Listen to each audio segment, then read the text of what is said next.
Hey, it's Webs here with a new mercenary build, this time centered around Vanndar and Uther, as a way to give any mercenary of ours Taunt, which will allow us to use the second ability of Vanndar to its best ability, as seen in the clip behind me right now. This gives us a little bit of flexibility on who we're actually taunting up, instead of just relying on Vanndar's second equipment to always give him Taunt, and it allows us to protect Vanndar for a lot longer than if we used his second equipment to actually give him Taunt. But there is a few warnings that I have to give away. First, this build is not that good overall. It falls really quickly to Frost, which is a very meta-relevant build, but it is a lot of fun to try to smack your opponent down with a huge avatar on turn 3. But that also brings up the point of Vanndar is a little bit too overbalanced in my opinion. If Avatar had a 1-turn CD instead of a 2-turn CD, he would be a lot better.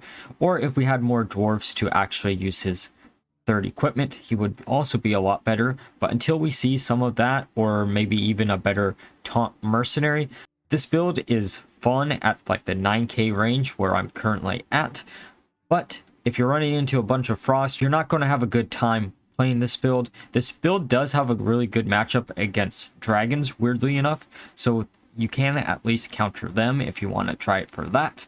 But if you don't have Vanndar leveled up, I would not recommend actually leveling him up. With those warnings out of the way, so let's begin the mercenary by mercenary breakdown. The first mercenary, of course, being Vanndar, where we're using Unstoppable Force as his equipment. This scales his attack up by 4 if you only have it at level 2. It's not much, but it is actually pretty decent overall and allows you to hit really big with Avatar or push forward, because we're not relying on the second equipment to give him Taunt and we're relying on Uther instead. Then we have some flexibility, as I said before, on which mercenary actually attacks with the ability of push forward, which you're going to want to upgrade fully just so you can scale your damage as quickly as possible. Same thing with Avatar. If you can get one Avatar off with Vanndar when he's at medium HP, you're probably just going to one-shot any mercenary in question. It just sucks that this ability has a 2-turn CD, and that's the main issue with Vanndar overall. The second mercenary and the really spicy tech for this build is Uther. We're mainly using him for Blessing of Protection and Hammer of Justice. These two allow you to either finish off a mercenary that is at real low HP, or give one of your mercenaries Taunt whenever you want to use Vanndar's second ability. Sometimes you use it on himself, or sometimes you use it on Vanndar, or sometimes if it's late enough in the game and for some reason this and Vanndar are still left alive, you could even use it on Diablo for a turn. We're using Lightbringer as a way to increase the damage of his first ability and also increase the slow on the first ability, which actually helps a little bit with finishing off mercenaries. Cornelius is the third mercenary. We're using Shield of the Dawn as his equipment, and we're using his second ability, Hold the Front, as the main ability for him, and we're forcing him to attack using Vanndar's second ability. The next mercenary on the team is Cairne. We're using Reincarnation as his default equipment, and we're basically rotating between Endurance Aura and Earth Stomp as our 2 abilities for this mercenary because of the next mercenary. Diablo is our 5th one, and when we include Cairne, we might as well include Diablo. The nice thing about Cairne, though, is he is a taunt mercenary, so he does have some synergy with Vanndar anyways, so it makes sense to include Cairne and Diablo in this team. For Diablo, we're using Black Soulstone as his equipment, which increases his HP every time a character dies, and we're mainly using him for Fire Stomp and Apocalypse. The first ability doesn't matter too much, but you can use it here and there. And finally, we have Cookie, who we're using for appetizers to increase the HP of our mercenaries, and Go Fish whenever we have Diablo out with him on the board, so we can get another AoE damage out, and Fish Feast to just finish off any mercenary our opponent might have that is real low. With that being said, let's go look at some games. Okay, an even team. Let's see what it actually is. Ah, Frost. This is going to be shitty. Wait, what? As much as I want to focus this down, or not focus this down, builds that I'm facing today are just... I get it, it's the last day before the reset, but still. Yeah, that's going to trigger that.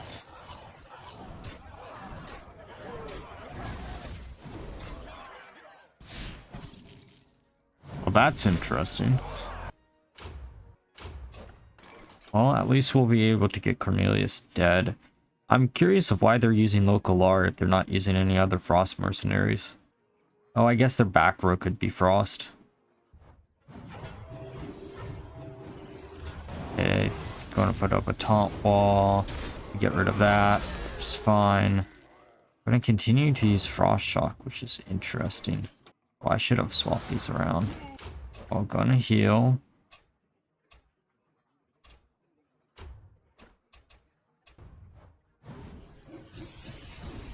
Okay, so we're gonna restore.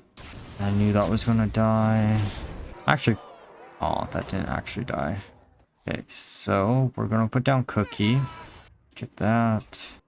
Keeping Vol'jin might be a little bit risky, but it really depends on what the bench actually is. Okay, so Cornelius is dead. That's fine. We'll kill that. Heal a little bit. Hopefully this kills one of these. It doesn't, but that's fine too. Okay, so we'll put Diablo down. We'll snipe local lore out of existence. And then we are going to slow him and use Apocalypse. Okay, so that's going to do that. Local lore's dead. That's fine. Really wish this would have died, but okay, now we get to see the back row. If it's Sinestra, we probably just lose.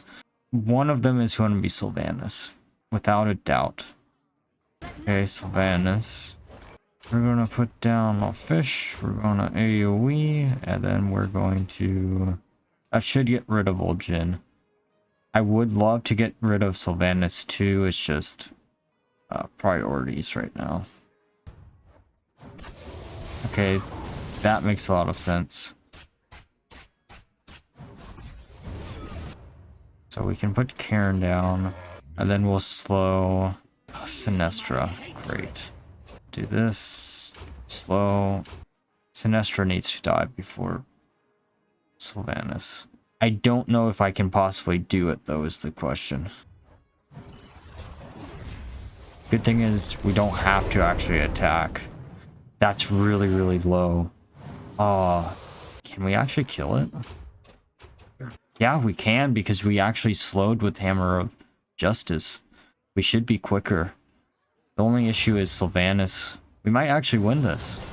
Okay, and now we AoE, which kills that and almost gets her dead, and we just win this next turn. Hell yeah. I'm liking all the things people are doing with Kazakus, though. Really cool side ideas floating around. Okay, so it looks like they're mainly fighters, which is actually not bad for us. It might be orcs, which is really good. We're going to put down our first three. Okay, so we're going to focus down Thrall, mainly because we can't target Valera because we were too slow for it. And this way we can actually do a bunch of damage to Thrall. We might not be able to kill him in one turn, but we should get pretty close. We're going to focus down Cornelius. A little bit annoying. And because of Grom, the order of operation actually was not correct, so we didn't even get super close. But we should kill Thrall here no matter what. Gonna heal. Cornelius is dead. Don't even get to use the ability. But Thrall is also dead, which is good. We're gonna put down Cairne next. Probably gonna focus down the Roame if Valera stealths. It also depends on what we're facing next as the next mercenary. Okay, Sinestra. We're gonna focus down Sinestra.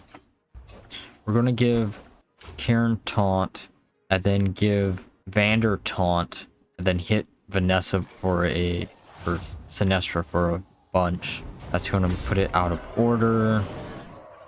Going to speed everything up. Still out of order. Sadly, we should be able to kill Sinestra next turn. We're going to keep trying to do this stupid order of operations, but it's not going to work over and over again. But you never know. They might actually go dumb. Okay, they are dumb for once, and we're going to not be able to do the combo because they kill our Uther. Okay, so we have the Stomp down for AoE, which means we can use Endurance to speed up Diablo.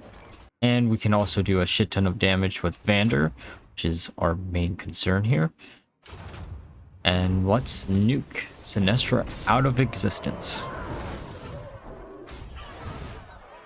And that Fire Stomp was kind of sad.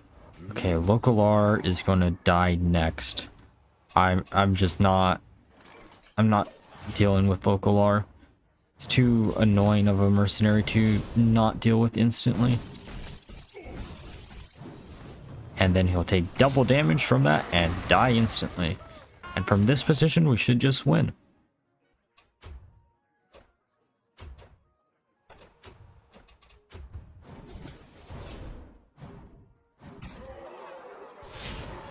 And now we get to Fire Stomp, killing the fish and the cookie, and we win the game this turn. And they give up. Okay, so they're mainly fighters. We're going to put down our normal 3 mercenaries. Alright, so what are they going to be? Interesting. Okay, a bird needs to die.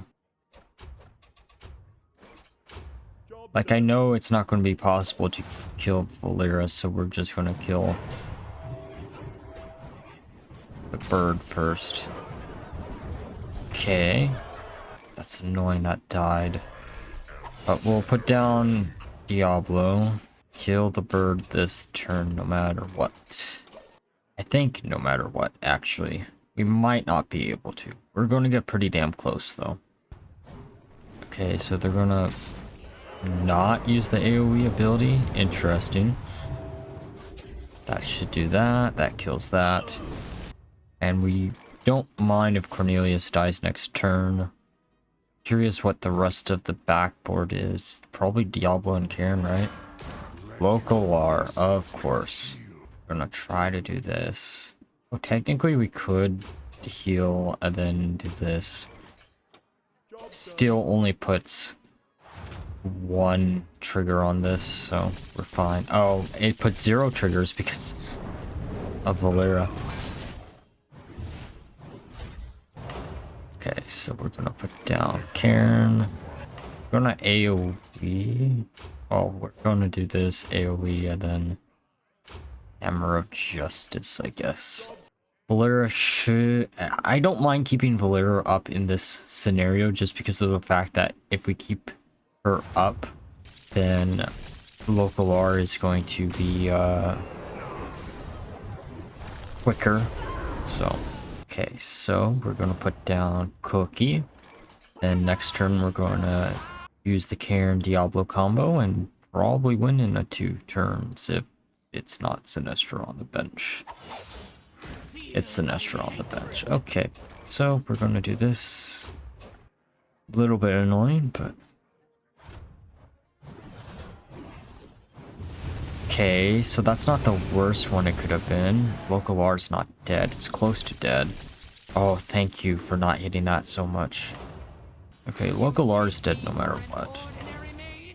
That's interesting. I keep seeing people use that, but in theory, we could do enough damage to kill that. Yeah, we'll do it like this. As much as I want to focus this down, I think trying to get Sinestra killed as quickly as possible should be a better choice. That's going to be a little bit annoying though. Actually, can we even kill Sinestra with these 2? We haven't triggered his death rattle yet, so we should be relatively fine. Okay, that's real close to being dead. And they give up. Okay. Alright, now that we're through the games, let's discuss my final thoughts of the build. So overall, the build has a lot of potential. It just is missing either a cooldown reduction on Vanndar's final ability or a better taunt-based mercenary that you could include. I tried out so many different strategies to make Vanndar work. Sadly, this was the best thing I came up with. It's a lot of fun, don't get me wrong, but it's not something that I can recommend if you don't have Vanndar already leveled up. As currently stands, Vanndar isn't that strong of a mercenary, as I said before, but hitting real hard with Avatar is really funny, especially because most people don't realize how quickly the scales up. It still isn't really worth it, but it definitely is a really funny ability. And like always, if you enjoyed the video, please leave a like, comment, and subscribe. And until next time, bye bye.